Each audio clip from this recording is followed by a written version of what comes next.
Tu veux un clap? C'est bon? Ah non, mais moi je fais.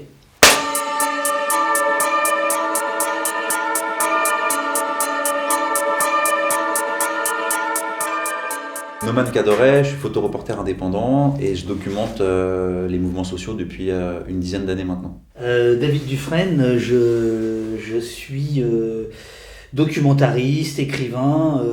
J'ai été longtemps journaliste et puis je me suis retrouvé au départ malgré moi lanceur d'alerte grâce au travail de gens comme Noman et de plein d'autres, on va en parler. La loi sécurité globale, en fait, c'est donc une loi qui est portée par un député de la République En Marche, qui est un ancien instructeur du RAID, ça si je dis pas de bêtises, et c'est une loi qui est extrêmement liberticide.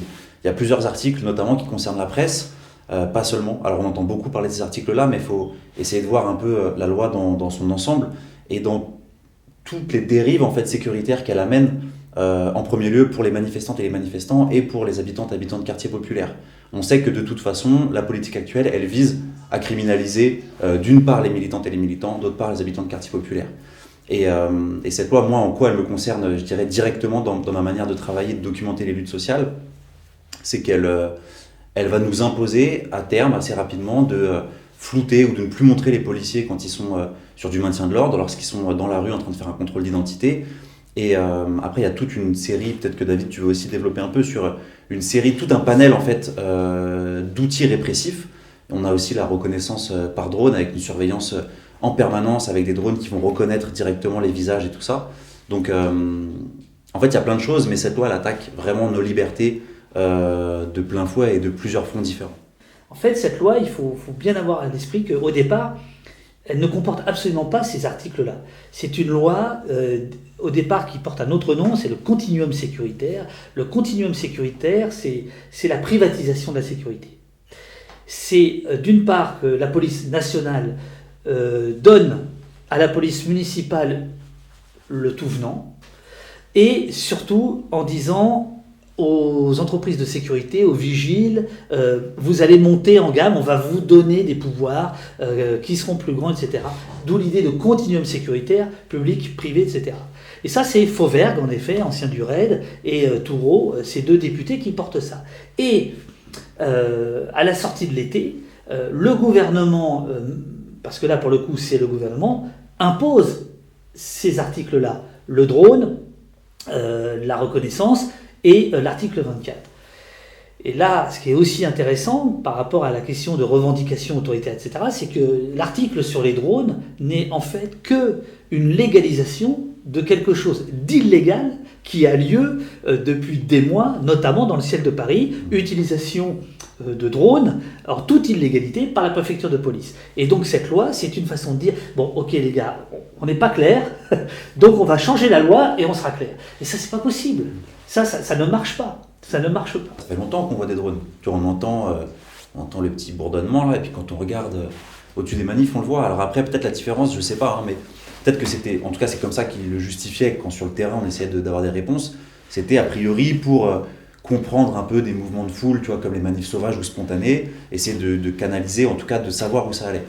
Là, on aura des trucs encore plus sophistiqués, ça va encore plus loin, avec de la reconnaissance, avec de l'information en temps réel, beaucoup plus poussée que uniquement de l'information de dire ils prennent telle ou telle rue. Mais en effet, c'est un truc qu'ils n'ont pas le droit de faire et qu'ils font depuis longtemps. Mais moi, ce qui me dérange, c'est surtout pour l'ensemble des gens qui sont dans les mouvements sociaux. Et on a le droit on devrait pouvoir refuser d'être détectable. C'est quand même un droit en France de manifester. Et tu vois, le fait d'être comme ça complètement identifié tout le temps, fiché entre tous les policiers qui filment. Et là, le drone, c'est pas sur toi ou sur moi. Bien sûr. Le drone, c'est pour une fois de plus intimider, tout faire pour que les gens ne viennent pas manifester. Je veux dire, ce à quoi on assiste depuis 5-6 ans, peut-être même plus, c'est bien ça. C'est l'idée de dire « rentrez chez vous ».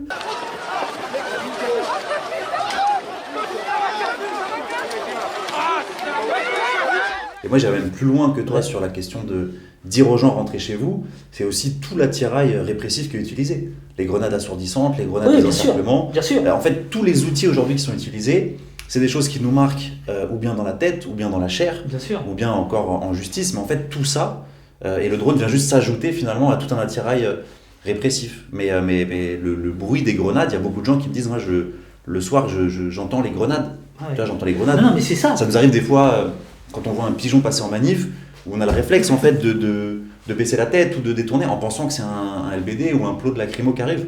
Et tout ça, ça veut dire aux gens rentrez chez vous. Je suis complètement d'accord avec toi. Le seul qui avait qui avait mis un peu sa tête en jeu, c'était Juppé en 95.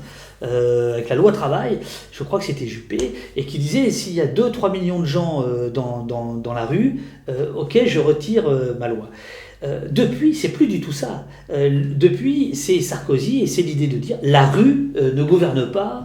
Donc, aujourd'hui, les irréductibles qui viendraient encore manifester, eh bien en fait, on fait tout pour les en empêcher. On fait tout. Et la dronisation, c'est ça. D'une certaine manière, l'article 24, c'est une façon de dire aux policiers, vous aurez la possibilité d'aller emmerder les nomanes de ce monde. Les Stéphanie Roy, les Gaspard Glance, voilà, on peut citer tous les noms. Ça donne une raison, hein, puisque manifestement, vous pourriez filmer dans l'intention de nuire psychiquement, physiquement. Déjà, sans avoir cet article-là, les policiers matraquent, pètent des objectifs, mettent en garde à vue, etc. Donc de toute façon, on est dans... Et cette loi-là, elle permet finalement d'officialiser cette logique-là. Je suis journaliste. Mais non! Je peux pas reculer. Je peux pas reculer. Poussez-vous. Me touche pas. Me touche pas. Avance. T'as peur de c'est quoi? T'as peur de la presse? T'as peur de qui, toi? C'est quoi? C'est une menace, ça? Mais t'es qui pour taper, toi? Mets-toi RIO. Nous, tu vois, en tant que reporter, on a fait évoluer nos pratiques. C'est-à-dire qu'il y a quelques années, les photographes bossaient à l'argentique, donc le temps que les photos soient traitées, il se passait plusieurs jours avant que l'information arrive vraiment. Aujourd'hui, on a généralisé les lives. En quelques années, là, c'est venu très très vite. Et clairement, les lives, en fait, ils portent atteinte à l'image de la police républicaine. C'est-à-dire que quand on a une vidéo ou un live où on voit des policiers qui encerclent Théo et qui le violent avec leur matraque télescopique, ça porte atteinte à l'image de la police. Lorsqu'on a des vidéos qui permettent d'identifier clairement que Cédric Chouviat, paix à son âme, a eu la trachée écrasée parce que les policiers lui sont montés dessus, ça porte atteinte à l'image de la police républicaine, comme ils aimeraient en tout cas nous le vendre. Donc du coup, il a fallu qu'ils se réadaptent. Dans un premier temps, dans l'urgence, se réadapter, c'était, comme David le disait, mettre des coups de matraque sur nos appareils. Combien de fois, on a tous du matos qui a été cassé, de la loi travail à aujourd'hui, on a tous du matos qui a été cassé. Ça a été des mains gantées qui attrapent nos appareils, des menaces, nominatives ou non, mais on est beaucoup à avoir des menaces nominatives, voilà, donc des flics qui viennent à côté de nous en disant, toi, machin, Noman, Gaspard, si je te retrouve, tu vas voir. Donc, dans un premier temps, leur réponse a été celle-ci.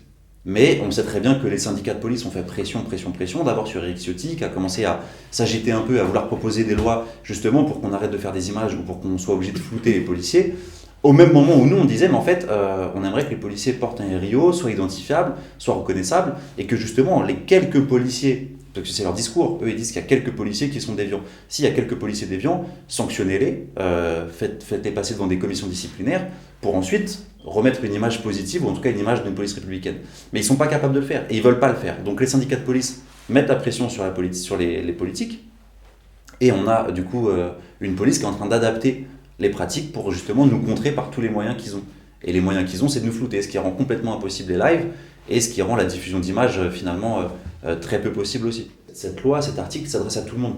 Il y a énormément d'images de violences policières qui viennent, comme tu le disais, des Gilets jaunes, mais aussi dans nos quartiers. C'est-à-dire qu'aujourd'hui, on a pris le réflexe de filmer. Et c'est tant mieux, et on peut d'ailleurs saluer le travail de toutes celles et ceux qui incitent les gens à filmer, sachant qu'en France, jusqu'à ce que cet article soit complètement validé, on a le droit, toutes et tous, de filmer la police. C'est pas nager, Pico comme ça, nage pas. C'est cool, t'aurais dû accrocher un boulet au pied. Et toutes ces images-là, tout ce qui revient des scènes de la BAC qui descend dans un quartier, qui se permet d'interpeller quelqu'un, lui mettre la gueule sur le capot, le gazer à bout portant, c'est grâce au téléphone portable qu'on sait tout ça. Ou en tout cas, c'est grâce au téléphone portable qu'on voit tout ça et qu'on peut, encore une fois, confronter la version officielle et souvent celle de certains médias qui reprennent la version de la préfecture de police et la version de terrain. Et cet article de loi, il s'adresse à tout le monde. Toute la profession est mobilisée, c'est pas vrai. Il y a encore beaucoup de gens de la profession qui ne sont pas mobilisés parce qu'ils ne sont pas du tout concernés. Et surtout parce qu'ils espèrent encore que même si ça passe, il y aura toujours des gens sur le terrain pour prendre le risque de faire ces images-là. Et eux, ils ne prendront pas le risque de le faire, mais ils nous les achèteront à coups de lance-pierre, quelques euros par là pour avoir ces images-là, finalement, sans se mettre dans une lutte qui pourrait permettre de faire annuler cet article. Il y a une ambiguïté, alors pas dans la loi, il y a une ambiguïté qui est nourrie, notamment par le discours politique depuis quelques jours, quand Sherpa, Darmanin, Castex ont compris que la gronde montait, quoi. Et donc, effectivement, ils ont été assez malins d'essayer de dire aux journalistes, ne vous inquiétez pas, la liberté de la presse est garantie, etc. En rajoutant une petite phrase ici, un adverbe là, etc. Ce qui est qui est tout à fait grotesque.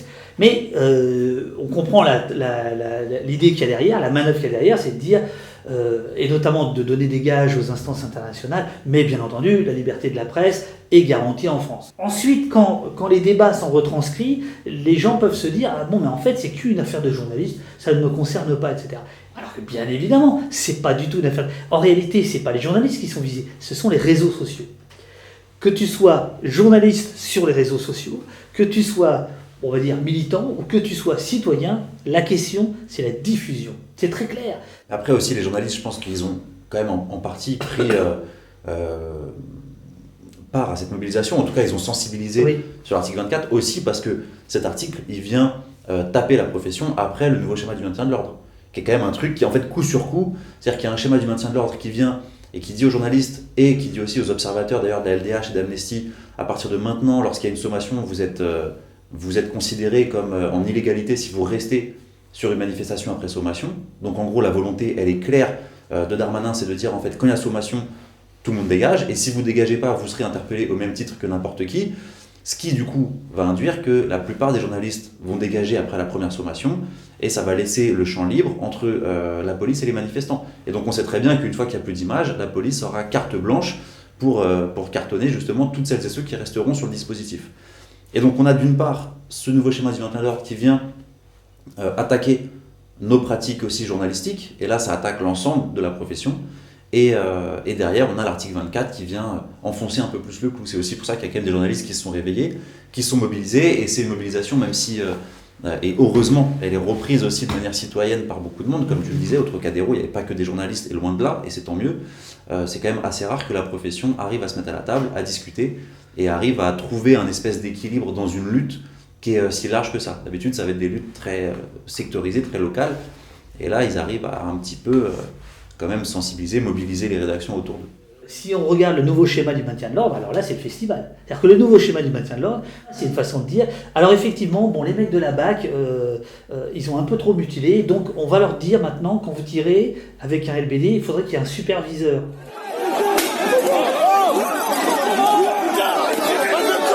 Mais ça veut dire qu'on continue à dire, ils ont le droit de tirer au LBD. Mais ça prend en compte finalement la critique. Et ce qui est intéressant, c'est que pendant des années, quand des gens de terrain ou des observateurs disaient « mais qu'est-ce qui est en train de se passer ?» on nous critiquait, on nous disait « mais qu'est-ce que vous racontez ?» etc. En fait, si tu regardes entre les lignes le nouveau schéma de maintien de l'ordre, il prend en compte les critiques, mais à la fin, évidemment, tout ce qu'il fait, c'est de dire les grenades, on en a besoin, les LBD, on va les utiliser différemment, mais on va les utiliser, etc. En effet, dans ce nouveau schéma du maintien de l'ordre, il y a la volonté que les journalistes se déclarent à la préfecture de police en disant voilà, moi, Noman Cadoret, samedi, j'aimerais suivre la manifestation, comment je peux faire pour être encadré? Donc c'est vraiment ça la volonté, c'est d'encadrer en fait les journalistes sous couvert de notre protection et de notre sécurité. C'est toujours ce qui est mis en avant, donc ça doit rassurer malheureusement pas mal de gens dans la profession qui n'ont pas l'habitude d'être sur des manifs, de se dire qu'ils vont être accompagnés d'un agent de police pour les encadrer, et l'agent de police sera habilité à nous dire tiens, on peut aller là si tu veux, là on peut pas y aller, là on peut aller, non là c'est les sommations donc on va aller plutôt de l'autre côté. Et donc en fait ce qu'ils veulent c'est un journaliste qui est complètement dans leur version des faits, qui est à leur service, un peu comme on peut voir certains médias qui sont embarqués avec la police. On se souvient de certains sujets de certains médias, des journalistes de préfecture qui se mettaient à l'arrière de la moto des braves et qui faisaient un sujet complètement, un sujet de communication sur les unités des braves, où tu le vois à l'arrière de la moto, je suis sûr qu'il a pris beaucoup de plaisir à faire ça, et puis il te montre en quoi être brave c'est humain, l'adrénaline, la tension et tout ça. Ce qu'ils veulent en fait avec ça, finalement, c'est qu'on soit tous comme ça. Et on sait très bien qu'ils ne vont pas tous nous accréditer pour être accompagnés par des policiers en manifestation. Donc ils vont dire, tiens, on détache, c'est un exemple, on détache 5 policiers pour accompagner 5 journalistes, et les autres, ils seront au même titre que n'importe quel citoyen ou citoyen dans un dispositif. C'est l'article, je crois, 2.2.2 du nouveau schéma de maintien de l'ordre qui est disponible sur le site du ministère de l'Intérieur. C'est un PDF avec une très belle dernière photo. Je laisse les gens découvrir. En fait, c'est un retour à l'ORTF. C'est-à-dire que c'est un retour à l'époque du ministère de l'Information. En gros, tu as le droit de filmer parce que tu es avec nous. Bon, voilà. En 68, la question se pose. En 68, il y a une radio qui a bien changé depuis, que le gouvernement appelait Radio Barricade, qui était Europe 1. Parce que Europe 1 se rendait rue Gay-Lussac, faisait des directs en téléphone, etc. Et il fallait absolument casser cette radio-là. C'est exactement la même chose aujourd'hui, sauf que c'est plus une radio périphérique, c'est les amateurs, c'est les semi-pros, c'est les pros qui sont en direct, qui sont en live, etc. Donc en effet, l'idée c'est de dire, il faut, j'imagine que la logique du ministère de l'Intérieur, c'est de dégager ce qu'il considère comme une zone grise. Ce qui m'inquiète, c'est que tout ce qu'on raconte là, si tu veux, c'est à chaque fois des coups de butoir qui sont portés à la liberté d'informer. Et pour moi, la liberté d'informer, elle est autant professionnelle qu'amateur. Voilà, c'est tout, c'est clair, net et précis. C'est l'article 12 de la Déclaration des droits de l'homme. La garantie des droits de l'homme nécessite l'instauration d'une force publique au service de tous et non pas de l'intérêt particulier de ceux qu'elle emploie. Voilà, hein, c'est-à-dire que c'est au nom de tout le monde et tout le monde doit pouvoir observer la police, etc. Et c'est ça qu'ils veulent casser parce qu'effectivement, depuis quelques années, il y a une révélation de violences policières. Violences policières qui n'ont pas démarré, évidemment, avec les Gilets jaunes, qui existent depuis 30-40 ans dans les quartiers, ça, tu le sais aussi bien que moi, mais qui étaient peu documentées, qui n'étaient jamais en direct. Quand quelqu'un avait des photos, il fallait qu'il accède à un journal, qui accepte bien de diffuser. C'était 3 semaines plus tard, c'était bon. Là, aujourd'hui, c'est une profusion. C'est une profusion. Bon, voilà. Et donc, évidemment, d'un point de vue policier, c'est l'hémorragie. Donc, qu'est-ce qu'ils veulent faire? C'est casser le thermomètre. Et en pensant que ça va arrêter de saigner. Mais non, ça n'arrêtera pas de saigner. Mais là, on est dans une bataille, si tu veux, qui a d'ailleurs été complètement dite par Fauvergue à l'Assemblée. Fauvergue, donc le rapporteur de la loi sécurité globale, hein, qui parle très clairement de la guerre des images. Darmanin en parle très clairement. Ils sont là-dedans, si tu veux. L'antiterrorisme, l'esprit de la lutte antiterroriste, alors moi j'ai étudié dans une autre affaire il y a fort longtemps, l'affaire dite de Tarnac. En fait, aujourd'hui, c'est devenu un peu l'alpha et l'oméga, c'est-à-dire de la police. D'où le patron du RAID qui fait ça. Oui, d'une certaine manière. Je veux dire, il y a un continuum, comme il pourrait lui-même dire. Il y a un lien entre l'idée de ficher, l'idée que les policiers antiterroristes, eux, ont le droit d'être cagoulés, par exemple, pour des raisons qui peuvent paraître évidentes, mais sauf que ce qui est évident pour eux ne devrait pas l'être pour la sécurité publique, pour les CRS, pour les BAC, etc. Et sauf qu'aujourd'hui, on voit tous ces gens-là cagoulés. Et donc ils prennent l'utilisation de l'antiterrorisme et ils l'appliquent eux-mêmes. Il y a la loi qu'on modifie, c'est-à-dire cette loi d'exception de l'antiterrorisme, qui devient en fait le droit commun. Ce qui m'a beaucoup marqué dans le discours de Darmanin, dans sa manière de présenter et de porter sa loi, c'est qu'il faisait une corrélation entre l'attentat de Magnanville, donc des 2 policiers qui ont été assassinés chez eux ou devant chez eux, et les images qu'on prend soit sur des Facebook Live, soit sur des photoreportages. Et en fait, ce lien-là, il est hyper dangereux parce qu'on sait qu'il n'y a aucun lien, que les 2 policiers qui ont été tués, ils ont été tués par un terroriste, par quelqu'un qui a voulu les assassiner eux, mais il n'y avait pas d'image avant. Ça veut dire qu'on n'est pas responsable de ça. Et en fait, en faisant ce lien-là, ce qu'il fait à l'Assemblée nationale devant tout le monde, c'est jeter le discrédit sur l'ensemble des preneurs d'images. Et presque, en fait, quand lui fait ce lien-là, on a l'impression d'être complice de ça. Les syndicats ont, d'une certaine manière, pris le pouvoir sur le pouvoir. C'était assez net avec Castaner. Darmanin est sans doute là aussi pour peut-être montrer un peu les muscles, on va dire. Et d'une certaine manière, quand il leur fait le cadeau de l'article 24, c'est un cadeau qui ne lui coûte rien.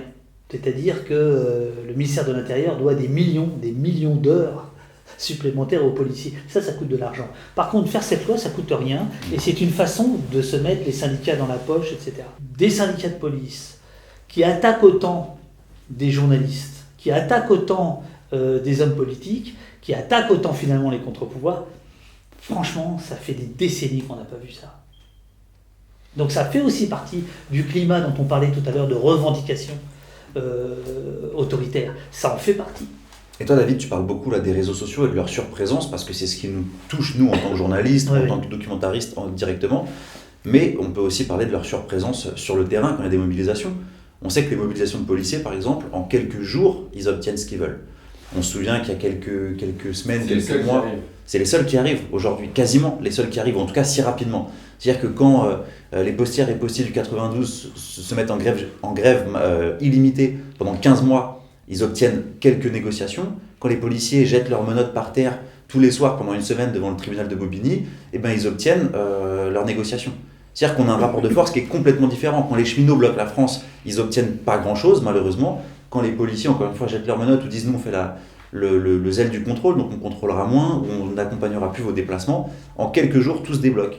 Darmanin l'a dit lui-même à l'Assemblée. J'ai fait la promesse aux policiers que leur visage serait flouté. Voilà. Et en fait, la promesse, il l'a fait devant un syndicat, l'UNSA, lors d'un congrès. Voilà. Le ministre de l'Intérieur, c'est quand même le seul ministre, chaque année, au moment des vœux, au mois de janvier, qui fait le tour des popotes de tous les syndicats et qui est acclamé. C'est quand même le seul ministre, si tu veux. Alors après, on a des discours qui sont devenus... qui sont sidérants, quoi. Quand des policiers disent que c'est bien fait pour sa gueule si on a une main arrachée, quand des policiers appellent au boycott tel ou tel acteur parce que il a soutenu le comité Adama et que dorénavant il ne pourrait plus incarner un rôle de policier, quand on a des baqueux qui viennent au pied de Radio France en juillet 2020 manifester leur mécontentement devant le traitement médiatique. Je veux dire, c'est des images qui sont assez terribles. Je ne dis pas qu'ils voulaient faire un putsch, mais n'empêche que les types, ils ont leur arme de service, ils sont au pied de la radio d'État, et dans un putsch, la radio d'État, c'est ce que tu prends en second, quoi, après le ministère de la Défense. Et ils savaient bien qu'ils jouaient avec ces images-là. Tout d'un coup, il y a des milliers, des dizaines de milliers de gens dans la rue. Alors même si tu pourrais dire c'est navrant, quoi, dans le fameux pays des droits de l'homme, marcher pour la liberté, il y a quelque chose de pathétique en fait là-dedans. On en est là, vraiment. Ah oui, on en est là. Voilà. Mais c'est pas de notre faute. Mais c'est vrai qu'il y a quelque chose moi je trouve très préoccupant, c'est le fait qu'aujourd'hui, les amis de la liberté, tels qu'on les appelait avant, sont devenus suspects. C'est ça le drame. C'est ça le drame.